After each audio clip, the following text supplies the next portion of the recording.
नमस्कार, आप देख रहे हैं मनी सेंट्रल और मैं हूं आपके साथ विशाल शर्मा। इन दिनों केंद्रीय सरकारी कर्मचारियों और पेंशनर्स के बीच एक सवाल जो है खूब चर्चा में है। क्या सरकार 8वें वेतन आयोग के लागू होने से पहले मौजूदा महंगाई भत्ता यानी डीए को बेसिक सैलरी में जोड़ देगी या नहीं? ये सवाल इसलिए भी उठ रहा है क्योंकि 7वें वेतन आयोग की अवधि यानी जो ड्यूरेशन है वो 31 दिसंबर 2025 को खत्म हो चुकी है। क्या 8वें वेतन आयोग के लागू होने से पहले कर्मचारियों को मिलेगा डीए मर्जर का तोहफा? इसकी करेंगे पड़ताल। पूरी चर्चा में शामिल होने के लिए हमारे साथ मौजूद हैं मनी 9 की एडिटर प्रियंका संभव। मैम, आपका मनी सेंटर में बहुत स्वागत है। थैंक यू विशाल।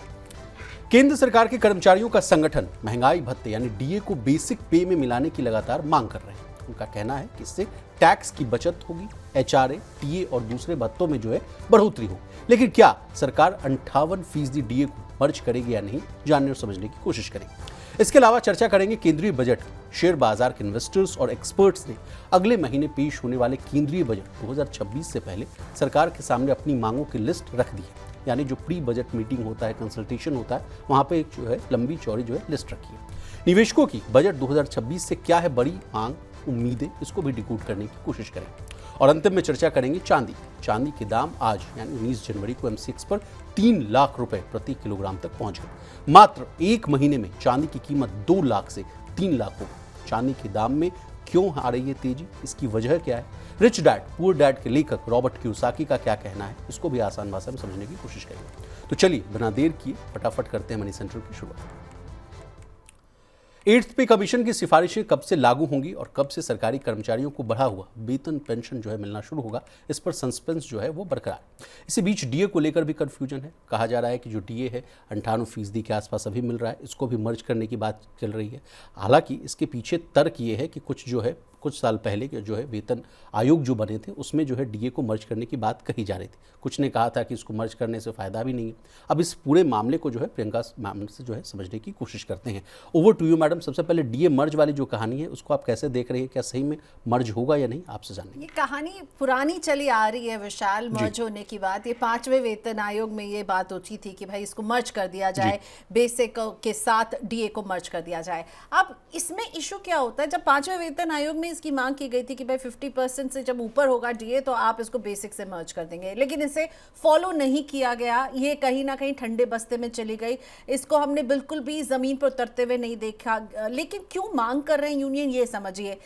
क्या होगा कि आपके बेसिक और डीए जब मर्ज हो जाएगी ना तो आपको फायदा जो है वो ज्यादा मिलने लगेगा। अभी आपको बेसिक के एक प्रोपोर्शन के हिसाब से एचआरए मिलता है, ट्रैवल अलाउंस मिलता है, तो ये सब मर्ज हो जाएगा। तो मान लीजिए आपकी अभी बेसिक 30,000 है, प्लस उसमें आप डीए 15,000 आपको अलग से मिल रहा है। लेकिन अगर यही बेसिक जो है वो 45,000 हो जाएगी सीधे सीधे, तो उस 45,000 के आधार पर आपके दूसरे बेनिफिट्स जो हैं वो कैलकुलेट होंगे। और इसीलिए ट्रेड यूनियंस जो हैं, लेबर यूनियंस बहुत लंबे समय से मांग कर रही हैं कि डीए और बेसिक को मर्ज कर देना चाहिए। लेकिन सरकार ने, देखिए हमने देखा 5th पे कमीशन में इसे बोला गया था और 2004 में हमने देखा कि हाँ इसे मर्ज किया गया है। लेकिन जैसे ही अगला पे कमीशन 6th पे कमीशन आया तो वहां पर असहमति बन गई और ये लागू नहीं किया गया। तो अभी भी वही है, मांग है कि किया जाए ताकि बेसिक सैलरी बढ़ जाए, उसके ही आधार पर सारा कैलकुलेशन होगा।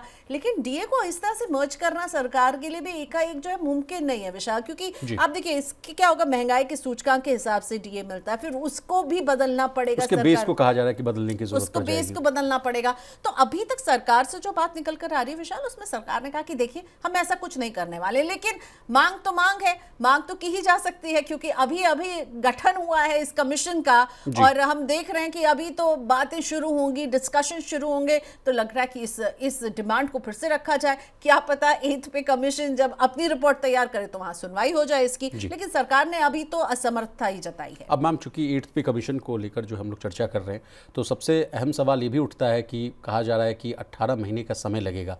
2 महीने जो है क्रॉस भी हो चुके हैं। अभी की ताज़ा अपडेट क्या हम आपसे समझना चाहेंगे? क्या गाड़ी आगे बढ़ती हुई नजर आ रही है 8th पे कमीशन को लेकर? अभी तक एक भी सुगबुगाहट कुछ आई नहीं है, कुछ भी कानों तक पहुंची नहीं है। मैं और आप बात कर रहे हैं, तमाम सोशल मीडिया में, डिजिटल मीडिया में बातें हो रही हैं, लेकिन हमें अभी तक एक औपचारिक तौर पर सरकार की तरफ से या आयोग की तरफ से कुछ भी नहीं सुनने को मिला है। आयोग का गठन हो गया है, उन्होंने पहले ही कहा 18 महीने का जो है उनको वक्त लगेगा, फिर कैबिनेट की मंजूरी ले दे के आप मान लीजिए 6 महीने और तो 24 महीने, यानी 2 साल का लंबा समय। और 2 साल के बीच में आपके जैसे मेरे जैसे सैलरीड लोग सुनना चाहेंगे और खासतौर पर जो सरकारी कर्मचारी वो सुनना चाहेंगे, लेकिन अभी तक हमने इस नए साल में कुछ भी नहीं सुना है। कब आएगा, कैसे लागू होगा, अरियर्स को कैसे देंगे, क्या डीए को मर्ज करेंगे, नहीं करेंगे, किस 1 तारीख से लागू होगा भी नहीं होगा, इसको लेकर भी संशय इसको भी लेकर के संशय कि क्या हो रहा है। अभी सिर्फ चुप्पी है, एक आयोग का गठन हो गया उसके बाद तो लंबी चुप्पी है।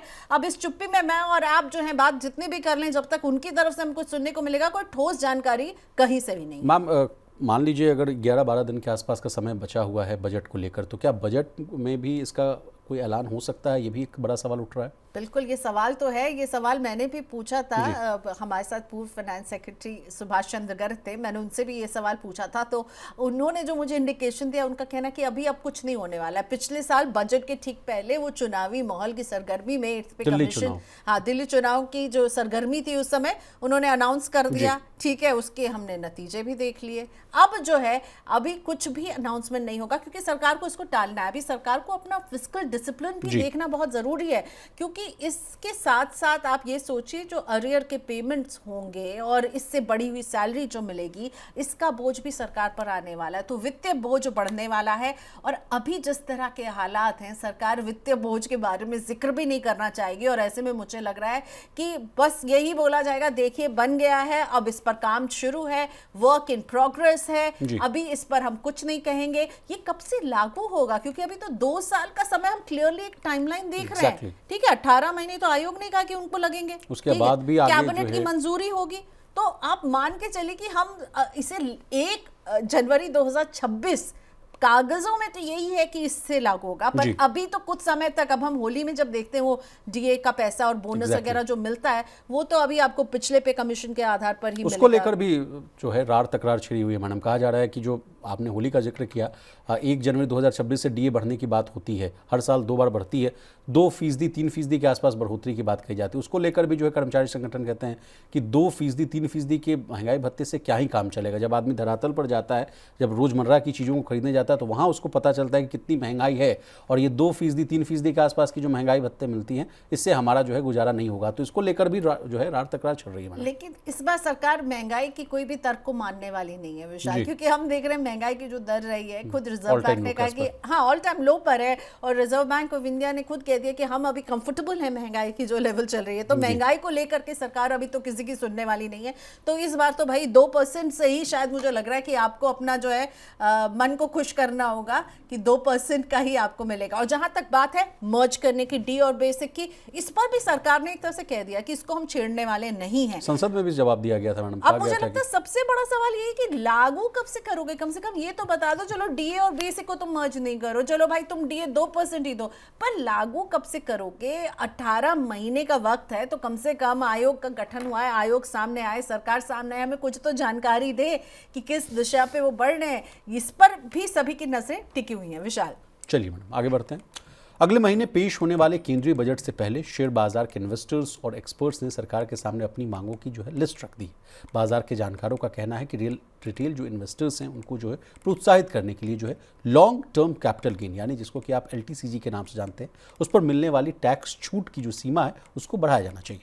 मैडम, फिलहाल साल भर में जो है 1.25 यानी 1.25 लाख रुपए तक के मुनाफे पर जो है कोई टैक्स नहीं लगता है, जिसे बढ़ाकर जो है अब कहा जा रहा है कि 2 लाख रुपए तक जो कर दीजिए, इसका सुझाव दिया गया। इसके अलावा मैडम निवेशक जो है सिक्योरिटीज ट्रांजैक्शन टैक्स यानी STT और शॉर्ट टर्म कैपिटल गेन्स यानी STCG की ऊंची दरों को लेकर भी चिंतित हैं। चूंकि आप पर्सनल फाइनेंस से जुड़ी हुई हैं और तमाम जो बजट वाले मामले को बहुत ही विस्तार से देख रही हैं, अभी हम लोग जो मनी 9 पर जो है बजट की एक सीरीज़ भी हम लोग चला रहे हैं, तो तमाम स्टेक होल्डर से आपकी बातचीत हो रही होगी। क्या देख रही हैं वित्त मंत्री के गुल्लक में क्या क्या चीजें हैं मैडम इस बार? देखिए, इस बार लग रहा है विशाल कि इनकम टैक्स में तो ज्यादा बदलाव नहीं होने वाला भाई, क्योंकि पिछले वाले बजट में निर्मला सीतारमण जी ने दिल खोल के जो है छूट दे दी है 12 लाख तक की इनकम, और अगर उसमें स्टैंडर्ड डिडक्शन ले लें तो 12.75 लाख तक की इनकम पर नो टैक्स, अगर आपकी इनकम इससे ज्यादा नहीं है। उसके बाद न्यू टैक्स रिजीम में हमने देखा कि स्लैब का भी वो बढ़ा दिया, इनकम स्लैब भी बढ़ा दिया। तो इस बार जो है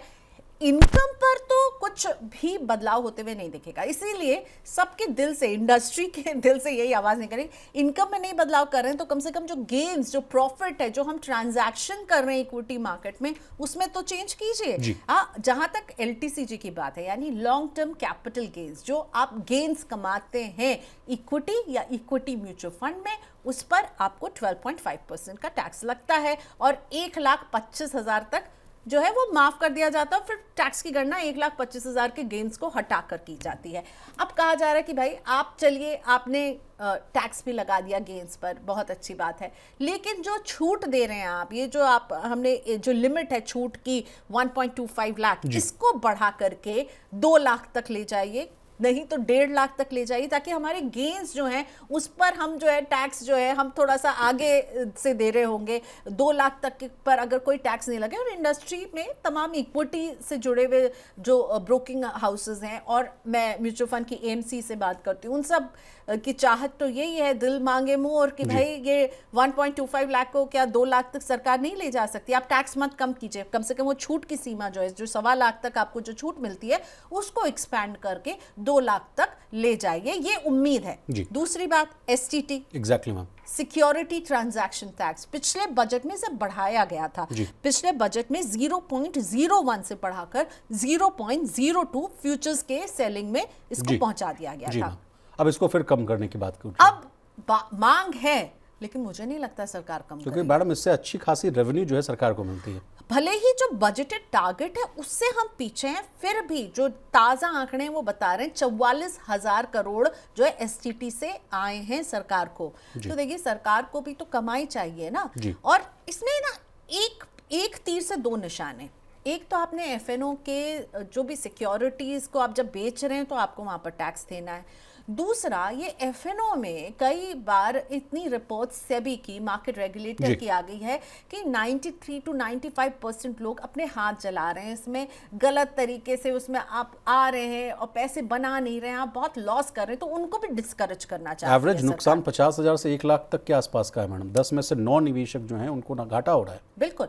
सो एक, जब ये FNO पे बढ़ा है तो उनको भी डिस्करेज करना एक सरकार के दिमाग में एक ये बात थी। दूसरी, उनके लिए अर्निंग है, अगर आप कमा रहे हैं तो आप जो है उससे सरकार की भी तो कमाई होनी चाहिए। लेकिन इसमें पेन पॉइंट एक और है विशाल, सिर्फ कमा ही नहीं रहे हैं, जो नुकसान भी कर रहे हैं ना, बेसिकली आप सेल कर रहे हैं। जब आप सेल करते हैं तब ये टैक्स आपको देना होता है, सिक्योरिटी ट्रांजैक्शन टैक्स। लेकिन चाहे आपको प्रॉफिट हो रहा हो या आपको लॉस हो रहा हो, आपको ये सरकार को ये स्टैच्यूटरी टैक्स है, ये आपको देना ही देना है। तो एक मांग ये उठ रही है कि भाई अगर लॉस हो रहा है और तब इस तरह का टैक्स जो वसूला जा रहा है, मैं उसमें फिर भी थोड़ा सा मैं कहूंगी कि ये जो मांग है ये वाजिब है, लेकिन इस टैक्स को घटाना मुझे नहीं लगता सरकार करेगी। और STT से लोग इसलिए भी परेशान है कि अभी देखिए इक्विटी पार्टिसिपेशन भी जो है वो गिरा है थोड़ा सा, इसीलिए सरकार का रेवेन्यू जो करीब 79,000 करोड़ का होना चाहिए, अभी 44,000 करोड़ का ही है। तो सरकार इसको, मुझे नहीं लगता अगले साल मुश्किल से मैडम, अब मुश्किल से 3 महीने बाकी रह गए एक फिस्कल को कंप्लीट करने में। बिल्कुल। सो अब सरकार देखिए, इस साल तो सरकार उससे अर्न करेगी, और आगे भी, क्योंकि दिख रहा है ना भाई, इतने रिकॉर्ड डीमैट अकाउंट खुल रहे हैं, रिकॉर्ड सिप हो रहे हैं, लोग बाजार में जो है जा रहे हैं, उसे पैसिव इनकम की तरह वहां से कमाई कर रहे हैं, और सरकार अपने एक इनकम के सोर्स को इस तरह से फोरगो तो नहीं करना चाहेगी। जब आपको इनकम टैक्स में इतनी छूट दी जा रही है, आपको और कई तरह से GST को कम किया जा रहा है, तो जहां आप ट्रेड करेंगे तो सिक्योरिटी ट्रांजैक्शन टैक्स के लिए तैयार रहिए। हालांकि इंडस्ट्री पुरजोर मांग कर रही है कि भाई इसको आप घटाइए, इसको आप कम कीजिए, पर सरकार ने पिछले साल ही इसे बढ़ाया, अब इस साल घटा देगी। ऐसा तो असल में मुझे मैडम इसके पीछे एक तर्क ये भी दी जा रही है कि जो एफआईएस की लगातार जो सेलिंग देखने को मिल रही है, पिछले साल अगर आप देखा जाए तो 1,65,000 करोड़ के आसपास की सेलिंग एफआईएस की सेलिंग है। इस बार भी अगर देखा जाए महीने की शुरुआत भी बहुत ही खराब स्तर पर हुई है। अब 19 तारीख हो चुका है, 19 दिन में 22,000 करोड़ से आसपास की जो है एफआईएस की सेलिंग है। तो इसको भी एक तर्क दिया जा रहा है कि शायद आप एसटीटी वाले ट्रांजैक्शन टैक्स जो है उसको कम कर दिए तो शायद विदेशी निवेशकों की जो बिकवाली है वो थोड़ी थमती हुई नजर आए, लिक्विडिटी बनाने की कोशिश की जाए, अट्रैक्टिव बनाने की कोशिश की जाए। लेकिन जैसा आपने तर्क दिया कि सरकार अपने रेवेन्यू में, और चूंकि सरकार ने बहुत बड़े कदम भी उठाए, आप देखिए पिछले साल रिफॉर्म्स की एक जारी लग गई तो उससे भी तो टैक्स फोरगो हो रहा है सरकार को, तो सरकार कहीं ना कहीं अपने खाते को भरने की कोशिश करेगी। कुछ ऐड करना चाहिए? बिल्कुल। अब एलटीसीजी की भी अगर हम बात करें, जिस पर मांग हो रही है कि भाई इसको जो है एक्सपैंड कर दीजिए इसकी स्लैब को, आपको कहीं पर भी ये मांग सुननाई नहीं देगी कि आप 12.5 से इसे कम कीजिए। बहुत कम लोग कह रहे होंगे कि 12.5 से कम कीजिए, क्योंकि ये अंडरस्टैंडिंग तो है कि सरकार को भी कमाई करनी है और गेन्स पर आपसे ये टैक्स लिया जा रहा है। जो आपको गेन हो रहा है आपके पूरी राशि पर नहीं लेने, सिर्फ और सिर्फ गेन्स का एक हिस्सा आपको यानी मान लीजिए मैडम, इसको आसान भाषा में अपने व्यूअर्स को बताएं, मान लीजिए 1 लाख रुपए का प्रॉफिट हुआ है तो 1 लाख पे 12.5% का आपको जो है टैक्स देना है। नहीं देना है। अगर 1 लाख का अगर आपको गेन हुआ तो नहीं देना, क्योंकि 1.25 लाख तक तो है ही नहीं। जब आपका गेन 1.25 लाख से ज्यादा है उस गेन पे, मान लीजिए मुझे 1,35,000 का गेन 10,000 पे देना तो 10,000 पर देना है, तो ये बात समझिए। दूसरी बात है कि देखिए एलटीसीजी हो या एससीटी, इसे लेकर के बहुत बार इंटरनेशनल मार्केट से कंपैरिजन चलता है और हमने देखा है फॉरेन इन्वेस्टर्स जब भी इक्विटी पर इस तरह के टैक्स की बात आती है तो वो थोड़ा सा उनके लिए डैम्पनिंग होता है। तो उन्हें वापस लेने के लिए क्या पता विशाल इस बार कुछ होता हुआ इस फ्रंट पर नजर आ जाए। तो कहते हैं ना कि उम्मीद पर जो है वो दुनिया रहती है, उम्मीद पर। चूंकि मैडम आप हम लोग के साथ मौजूद हैं अभी, तो एक स्लैब को लेकर भी चर्चा चलती है। कहा जा रहा है कि 30% के स्लैब को आसपास जो है उसको कम करने की बहुत जोरदार चर्चा है। दिल मांगे मोड़ वाली बात से ही आपको कंटिन्यू करना चाहेंगे। 12.75 से भी मन नहीं भर रहा है। लोग कह रहे हैं कि 20 लाख 30 लाख पीएचडी सीसीआई और तमाम जितने भी जो है सीआईआई को भी मैं कोट करना चाहूँगा, जितने भी जो लोग हैं जो अभी मिल रहे हैं प्री बजट मीटिंग में कंसल्टेशंस में, वो कह रहे हैं कि अभी सीमा को भी थोड़ा सा आगे और बढ़ाइए। लोगों के पास पैसा नहीं बच रहा। जो सबसे हायर लेवल है यानी 24 लाख से ऊपर आपकी इनकम जाती है, आप 30% इनकम टैक्स में आ जाते हैं। तो वो कह रहे हैं कि भाई इस 24 लाख को आप ऊपर ले जाइए, जो हायर वाले जो 30% जो हायर टैक्स जो लग रहा है उसको आप ऊपर ले जा करके 30 पर ले जाइए, 35 पे, कुछ लोग तो 50 लाख भी कह रहे हैं, पर मुझे नहीं लगता सरकार ये कर सकती है, ये वायबल नहीं है। तो 30 पे ले जाइए। अब अगर मान लीजिए सबसे हायर वाला 24 लाख अगर ऊपर जाता है तो क्या होगा, नीचे वाले स्लैब्स भी तो 1-2 लाख बढ़ेंगे ना भाई वहां, क्योंकि सरकार केवल एक इनकम स्लैब को तो टच नहीं करेगी ना, टच करेगी तो पूरा नीचे से वो जो 4 लाख से शुरू हो रहा है वहीं से वहां पर भी थोड़ा सा जो है एडजस्टमेंट होते हुए नजर आएंगे। अब ये तो मांग है, सरकार करती है क्या नहीं, दिल तो हमेशा मोर ही मांगेगा विशाल, पर मुझे ना लग नहीं रहा कि इस बार कुछ इनकम टैक्स स्लैब से सरकार टिंकर करती हुई नजर आएगी, और कर देगी तब तो भाई बल्ले बल्ले है टैक्स पेयर्स की, मेरे और आपके जैसे इनकम टैक्स पेयर्स जो हैं वो शुक्रिया अदा करेंगे। एक लास्ट सवाल मैं आपसे पूछना चाहूँगा मैडम कि रियल एस्टेट और गोल्ड जैसे एसेट्स पर जो है इंडेक्सेशन बेनिफिट हटाने के बाद जो है निवेशकों में नाराजगी जो है वो देखने को मिली। अब लोग कह रहे हैं कि इंडेक्सेशन का जो लाभ है अब वो फिर से मिले, ऐसी भी मांग उठती हुई नजर आ रही है। इस पर आप क्या कहना चाहेंगे? अगेन आपका दिल छोटा ही होगा, ऐसा कुछ नहीं होने वाला है। लेकिन हाँ, डेट म्यूचुअल फंड ये कैटेगरी आपने बताई, रियल एस्टेट और गोल्ड, ये दोनों ही फिजिकल ठोस एसेट भी हैं, लेकिन एक फाइनेंशियल एसेट है डेट म्यूचुअल फंड, जो हमेशा अब जो है उस पर आवाज़ जो है वो जोर हो रही है कि भाई इससे बहुत सौतेला व्यवहार हो रहा है। पहले आपने इंडेक्सेशन बेनिफिट हटाया और अब पिछले साल आपने ये कर दिया कि उस पर टैक्स जो है एलटीसीजी हो या एसटीसीजी हो, मतलब सब कुछ पे एसटीसीजी, अगर आप उसको 1 साल बाद भी बेचेंगे तो भी आपको अपने इनकम के स्लैब के अनुसार उस पर टैक्स देना है। आप उसको जो है 2 साल बेचेंगे, मतलब उसमें ना ये भी नहीं कि 1 साल में 12 महीने के बाद ये एलटीसीजी होगा या 24 महीने बाद, सीधा सीधा आप अगर डेट म्यूचुअल फंड में इन्वेस्ट करते हैं तो क्या होगा कि आप जो भी आपको गेन होगा वो आपके इनकम में जुड़ेगा और आपको अपने इनकम के स्लैब के अनुसार टैक्स देना होगा। तो इस पर मैं बात कर रही थी ईडलवाइज म्यूचुअल फंड की जो एमडी और सीईओ राधिका गुप्ता, उन्होंने कहा कि भाई डेट म्यूचुअल फंड को में जो है ना टैक्स को थोड़ा सा आसान बनाने की ज़रूरत है, यानी टैक्स की छूट देने की ज़रूरत है।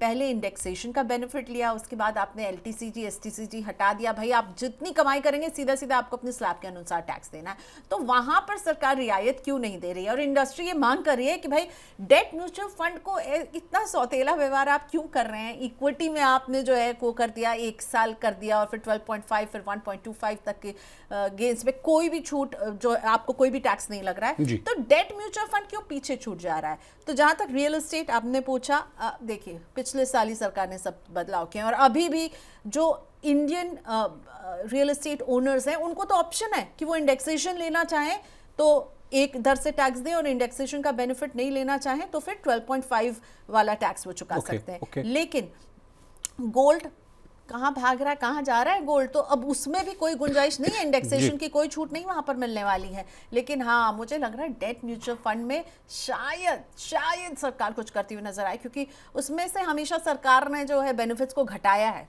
हो सकता है इस बार बेनिफिट बढ़ा दे। मैं क्लास सवाल आपसे पूछना चाहूँगा, बजट को लेकर आपकी क्या उम्मीदें हैं? आपको क्या लग रहा है कि इस बार बजट में कुछ और किसी फ्रंट पर जो है बड़े ऐलान हो सकते हैं या नहीं हो सकते हैं? अब सबसे ज़रूरी है विशाल अभी इस बजट में कि सरकार एक्सपोर्टर्स को किस तरह से रिलीफ देगी, क्योंकि देखिए ऐसा लग सकता है कि मैं और आप 9 to 5 जॉब में अगर हैं तो हमें लग रहा है कि एक्सपोर्टर्स की ज़िंदगी से हमें क्या फ़र्क पड़ता है, लेकिन फ़र्क पड़ता है और पूरी इकोनॉमी को फ़र्क पड़ता है। सबसे ज़्यादा जॉब्स यहाँ पर जनरेट होते हैं, ठीक है। कई लोगों के रोज़गार छिनने का डर बैठ रहा है। कई रिपोर्ट्स हम लोगों ने बड़ी सेंट्रल में ही करने की कोशिश की थी, जिसमें कहा गया था कि गुजरात में, सूरत में, दिल्ली, इनफैक्ट नोएडा में भी कई जो है कंपनीज पर इफेक्ट पड़ा था, जिस तरह से इंडिया यूएस ट्रेड डील को लेकर जो है खटास बढ़ी थी। अभी तक देखिए हो नहीं पाया। और अभी देखिए ट्रम्प साहब का फिर से मूड बिगड़ा हुआ है। वो कह रहे हैं ग्रीनलैंड को लेकर के वो कुछ यूरोपियन देशों में और जो है वो टैरिफ 10% और बढ़ाना चाहते हैं, और वो कब उठकर क्या फैसला ले लें। जब तक हम एक ठोस टैरिफ पर एक क्लैरिटी नहीं लेकर आते हैं, मुझे लगता है यहाँ पर बहुत ज़रूरी है कि हमारे जो कॉमर्स मिनिस्ट्री के लोग हैं वो बात करें भाई, और कुछ एक निर्णय पर आना बहुत ज़रूरी है। बहुत लंबा ये मामला खिंचता चला गया है, और यहाँ जब तक कोई निर्णय नहीं होगा, मैं बजट में देखिए मैं वाकई में, मैं शुरुआत से कह रही हूँ कि दिल मांगे मोर, लेकिन कुछ होने वाला नहीं है। एंड आई रियली फील कि इनकम टैक्स में कुछ ज़्यादा चेंजेस नहीं होंगे। कुछ अच्छी खबर सुनने को मिल जाए, जो कि हो सकती है कैपिटल गेन टैक्स के फ्रंट में कुछ हो सकता है। हो सकता है 87A रिबेट जो मिल रही है 12 लाख तक की न्यू टैक्स रिजीम में, वहां पर हम कुछ चेंजेस देखें, क्योंकि ये भी देखिए कि न्यू टैक्स रिजीम में आपको कोई और छूट नहीं मिलती है। आप चाहे ATC में हम लाइफ इंश्योरेंस की प्रीमियम देकर देते थे, या फिर हम घर खरीदते तो सेक्शन ये भी तो रिपोर्ट्स आ रही है ना मैडम, कहा जा रहा है कि सरकार चाहती है कि ओल्ड टैक्स रिजीम को एकदम खत्म कर दिया जाए, ऐसा कर दिया जाए कि लोग उसकी तरफ शिफ्ट ही ना हो। कई डेटा तो मैंने आपके साथ भी शेयर किए थे, न्यूज रूम में हम लोगों ने चर्चा की थी कि 72 to 75% लोग जो है न्यू टैक्स रिजीम और बढ़ भी गए इस साल, और बढ़ भी गए जिन लोगों ने न्यू टैक्स रिजीम को ऑप्ट किया है। लेकिन सरकार, मुझे नहीं लगता अभी इस मूड में कि ओल्ड टैक्स रिजीम को रोल बैक करेगी। उसको भी सनसेट की तरफ एक तरह से ढकेली दिया है, उसको ऐसा बना दिया जाए कि लोग उसे ऑप्ट ही नहीं करेंगे, और बहुत कम लोग, मुट्ठी भर लोग उसकी तरफ जा रहे हैं। तो सरकार ये करती हुई नहीं दिखना चाहेगी अभी कि हम आपसे ये छीन रहे हैं। जो मुट्ठी भर भी जा रहे हैं वो जा रहे हैं, तो सरकार उनको वैसे रहने देगी। तो देखिए 87A रिबेट को हम थोड़ा सा बढ़ते हुए शायद देख सकते हैं। स्टैंडर्ड डिडक्शन शायद बढ़ सकता है। इनकम टैक्स के स्लैब में मुझे नहीं लगता कोई भी टिंकरिंग सरकार करेगी, लेकिन हाँ, हमें चाहिए एक ठोस नीति जो हमें बताए कि हम अगर टैरिफ की ये सिचुएशन खड़ी हो रही है तो हम इसे कैसे लड़ेंगे। हमने एक स्टेप देखा GST रैशनलाइजेशन वाला, ये a step in the right direction है, पर मुझे लगता है सरकार को वो कॉन्फिडेंस जो है ना वो वापस कैसे लाएंगे। हमारे उद्योग जो हैं वो चाइना के सामने फीके पड़ रहे हैं।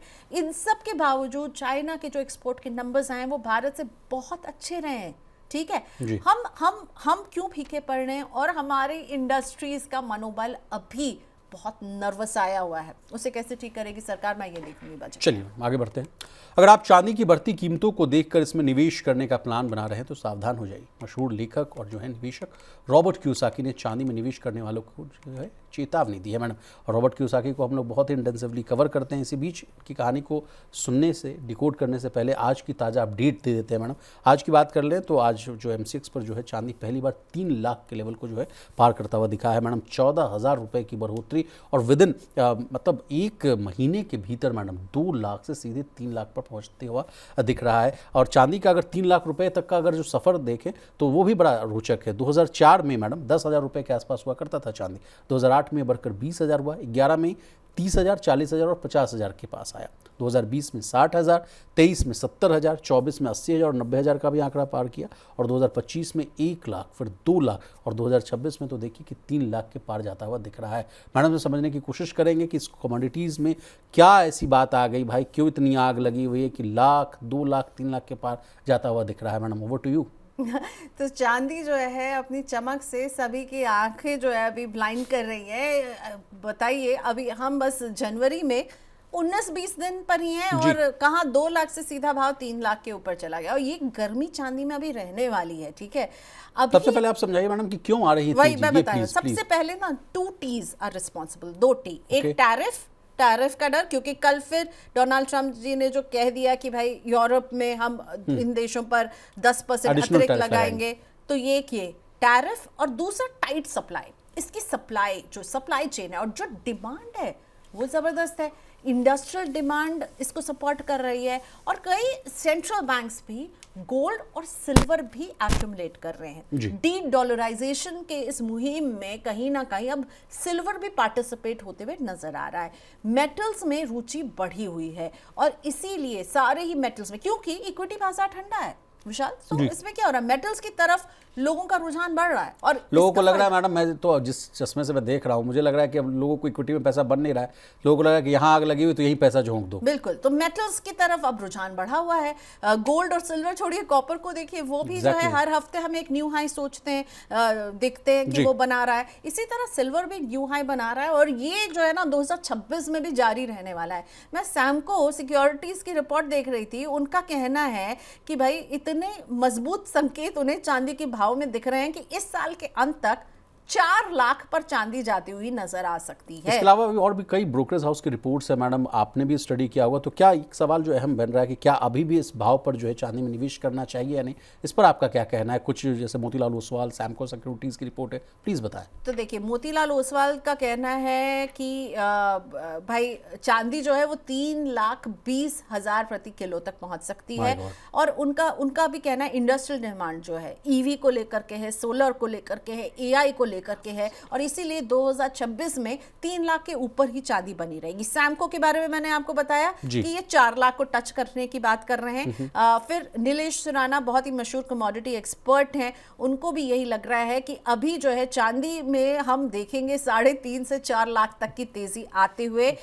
एनरिच मनी भी कह रहा है कि चांदी में हम, हाँ, लेकिन एनरिच मनी की जो रिपोर्ट पढ़ी थी उसमें मैं ये भी देख रही थी कि शॉर्ट टर्म में थोड़ा सा जो है हम दबाव देखेंगे। शॉर्ट टर्म में दबाव है, लेकिन ओवरऑल 2026 में चांदी जो है वो जबरदस्त रहेगी। और रॉबर्ट कियोसाकी से आपने शुरुआत की थी, वो तो सबसे ज्यादा बुलिश है चांदी में, वो तो बात कर रहे हैं $200 की और अभी हम कहा 94 के आसपास है और वो बात करें $200 की। लेकिन रॉबर्ट कियोसाकी से क्यों लीजिए, उन्होंने जो कहा है विशाल, उन्होंने कहा कि मैं अभी हाथ खींच रहा हूं चांदी से क्योंकि ये बहुत हीटेड अप हो गया है। और अभी देखिए इसमें ना जो एनरिच मनी की रिपोर्ट के बारे में मैं बता रही थी, वो भी यही कह रहे हैं कि अभी जो है यहाँ पर हम एक गिरावट देखेंगे, लेकिन ऐसी गिरावट नहीं होगी। 3 लाख पर है ना चांदी, तो अगर आपको ऐसा लग रहा है कि ये 1 लाख पे पहुंचेगी, ऐसा नहीं है। 2,95,000, 2,96,000 पर जाती हुई नजर हल्का फुल्का आप जो कह रहे हैं कि करेक्शन देखने को मिल सकता है। और अब मैं ये क्वेश्चन लेना चाहूंगी, आपने कहा कि इसमें अभी क्या करना चाहिए निवेशकों को, तो मैं बहुत सारे इन्वेस्टमेंट एक्सपर्ट से बात करती हूँ विशाल।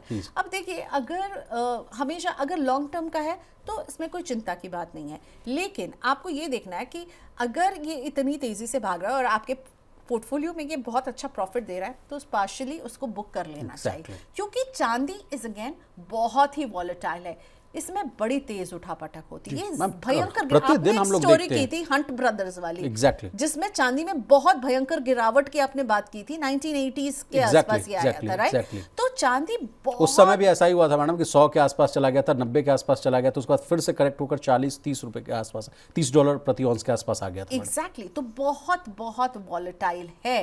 तो अगर आप चांदी में इन्वेस्ट करते हैं, आप प्रॉफिट पर बैठे हुए हैं, तो प्लीज पार्शियल प्रॉफिट बुक कर लीजिए, क्योंकि चांदी में गिरावट आ सकती है। क्योंकि आप वो बड़े बड़े ट्रेडर नहीं हैं, आप छोटे स्मॉल टाइम इन्वेस्टर हैं ना, और अगर आपको वहाँ प्रॉफिट दिख रहा है तो उसको आप बुक कर सकते हैं।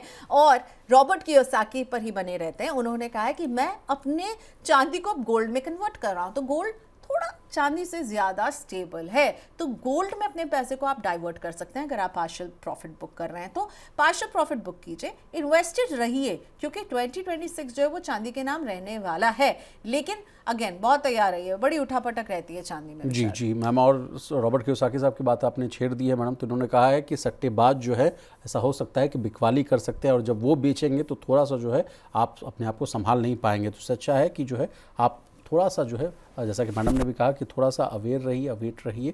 और उसके बाद उन्होंने कहा कि 1960 से वो जो है चांदी में जो है निवेश कर रहे हैं। उस समय की वो बात कर रहे हैं कि जब $1 प्रति ऑन्स के आसपास था, उस समय से वो कह रहे हैं कि हम इसको बहुत अच्छा एक वैल्यूएबल एसेट के रूप में हम इसको देखने की कोशिश कर रहे हैं। हालांकि उन्होंने लालच से बचने की सलाह दी, उन्होंने कहा कि ज़्यादा लालच करने वाले फंस भी जाते हैं। तो जो 3 लाख का आंकड़ा अगर आप देख रहे हैं, वो अगर आप सोच रहे हैं कि 6 लाख हो जाए, तो ऐसा नहीं है। जब होना था वो हो चुका है आसपास में। आप एक लास्ट सवाल मैं आपसे पूछना चाहूँगा मैडम, आप बहुत पोर्टफोलियो देखती हैं, तमाम लोगों को जो है एडवाइस देती हैं, तो एक सजेशन ये भी आता है कि don't keep all eggs in the one basket. उसी तरह पोर्टफोलियो को जो है डाइवर्सिफाइड रखना चाहिए। तो उसमें क्या अगर मान लीजिए इक्विटी में है, म्यूचुअल फंड में है, तो उसी तरह उसी अनुपात में सिल्वर और गोल्ड को भी रखना चाहिए। बहुत खुश हूँ कि आपने ये सवाल पूछा है, क्योंकि मैं जब सिल्वर में पार्शियल प्रॉफिट की बात कर रही थी तब मुझे लगता है इसको भी एड्रेस करना बहुत ज़रूरी है। अभी क्या हो रहा है, गोल्ड और सिल्वर में जो बढ़त है ना, वो सभी को अट्रैक्ट करी, और सबको लग रहा है कि इक्विटी में तो पिछले 1.5 साल में रिटर्न नहीं मिला, सिर्फ गोल्ड और सिल्वर में ही पैसा लगा देते हैं ना, वहीं पर तो रिटर्न और बीच में मैडम ऐसी खबरें आई थी जो आप लोगों ने मुझे कहा था कि जाके आप खबर कीजिए, सप्लाई नहीं था और एक्चुअल एनएवी वर्सेस और जो एक्चुअल जो सिल्वर की कीमतें, उसके बीच में इतना अंतर आ गया था, लोगों को बहुत अधिक कीमत देने पड़ रही थी। उस वजह से लोगों को लगा कि बहुत संकट भी आ सकता है। वो भी कहानी आपको याद होगी। तो इसीलिए एसेट एलोकेशन, अगर आप एक इन्वेस्टर हैं, लॉन्ग टर्म इन्वेस्टर हैं, तो एसेट एलोकेशन आपका धर्म होना चाहिए।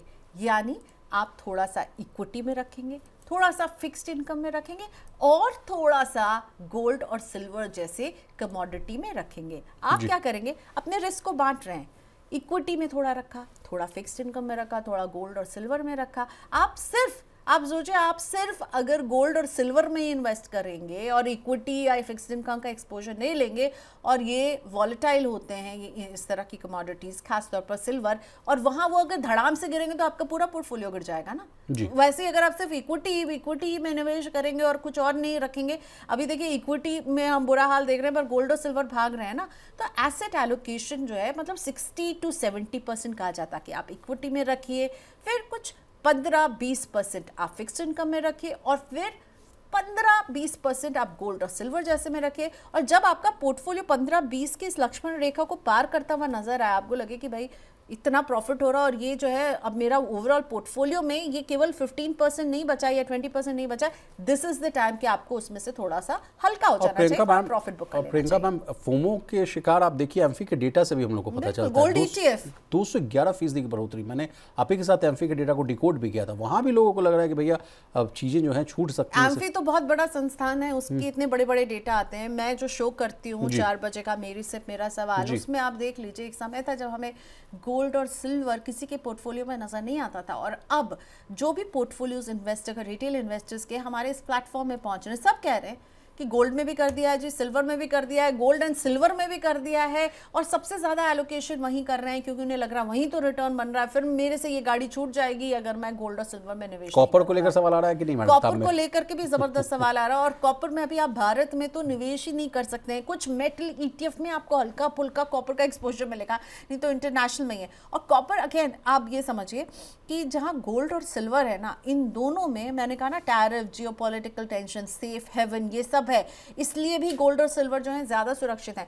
कॉपर में वो सेफ हेवन अपील तो है ही नहीं, वो सिर्फ और सिर्फ एक इंडस्ट्रियल मेटल है। तो थोड़ा सा संभल के एसेट एलोकेशन को फॉलो कीजिए। जो चीज चमक रही है, भाग रही है, वही सोना नहीं है, मतलब उसके पीछे ही आप फिदा हो जाते हैं। रीसेंसी बायस इसे कहते हैं इन्वेस्टमेंट की लैंग्वेज में। रीसेंसी बायस यानी जो पिछला हीरो है ना, वही अच्छा लगेगा आपको, वही है, यही सब कुछ कर सकता है। अब कोई गारंटी नहीं कि जो पिछला हीरो है उसकी अगली फिल्म भी वैसी ही होगी, इसीलिए इस रीसेंसी बायस से जरा बचकर। आपका बहुत शुक्रिया मैम, आपने कीमती समय निकाला, तमाम विषय को बहुत ही आसान भाषा में विस्तार से समझाने की कोशिश की। तो आज के मनी सेंट्रल में बस इतना ही। इसी तरह देश, दुनिया और बिजनेस जगत से जुड़ी तमाम ताज़ा तरीन खबरों के लिए बने रहिए हमारे साथ और देखते रहिए मनी नाइट।